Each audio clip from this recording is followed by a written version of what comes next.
Welcome back to Woodcraft716.com. I'm Mike Weibel, and on this channel we build awesome projects with inexpensive tools. If you're new here, go ahead and subscribe, like, and hit that bell icon. Stay informed with all the new projects we have coming out. Today, we're going to be building these awesome wine glass holders. They make great gifts and they're great sellers, and you can batch them out really easy. We have some that are stained, some that are painted, some that just have a clear coat on them, and then of course we have some that look like cutting boards that are hardwoods. All of these were just made with scrap I had laying around the shop. I'll put a link in the description below to where you can pick up these glasses, probably for under 15 bucks. These things are cool, man. You bring these to the next family function and you'll be the talk of the night. They're really easy to make, and I know you can do it. And just like that, let's get started.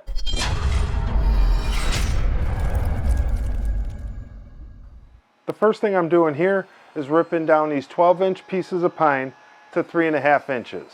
I'm just ripping them down on a table saw using a push block we made in a previous video. If you haven't seen that, I'll put a card above. You can check that one out. Now that we have our 3.5 by 12-inch piece, we're going to trace our template. And don't forget to mark your hole layout. Just like that. And then it's over to the bandsaw where we'll just cut it out. If you don't have a bandsaw, you can use a jigsaw or a scroll saw. We're just going to cut this out, follow the line. Then it's over to the drill press and we'll drill our center hole at 1.5. If you don't have a drill press, you could obviously use a hand drill. Just like that. Now we're just going to switch out the drill press to a 1-inch Forstner bit. We're going to drill a hole 2 inches in from each end. And that's it. And then we'll take it over to the belt sander and we'll hit all the sides. Top, bottom, sides, ends, everything we can get with the belt sander. And round off some of the edges. If you have a belt sander, you can use your random orbit sander. Then it's back over to the bandsaw. We'll put our little notches in here and get it ready for routering. Now we're just going to hit it with the 1/8 inch round over. We're going to hit everywhere that there's a cut edge, flip it over, and do the same thing to the other side. See how good that sanding pad worked? I'll put a card above to a video I made where we can make this really cheap and easy. Sweet, this thing is starting to look pretty good. We're just going to go around and hit it with the sander and take off any of the burn marks or any of the grooves that the router left. And if you don't have a sander, of course you can always use hand sandpaper. And now we're ready for finish. I'm going to use the Midwax Espresso stain.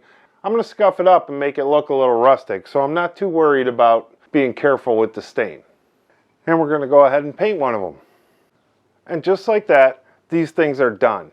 Man, they came out sweet.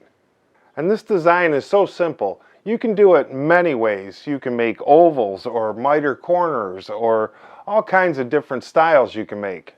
I chose to do these because they were pretty much straight lines and the rest was just sanding. And when you're trying to batch out material, that's the perfect way to do it. The fastest, easiest way. We have our distressed espresso stain, we have our distressed white, we have some plain ones.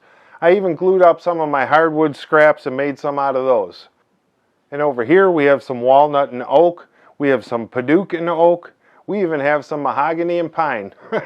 Who cares? And it was all leftover material I had laying around the shop. If you got any value out of this, subscribe, like, and hit that bell icon so you can stay informed of all our new upcoming projects. And remember to always create and inspire. And just like that, we'll see you on the next video. Thanks for watching.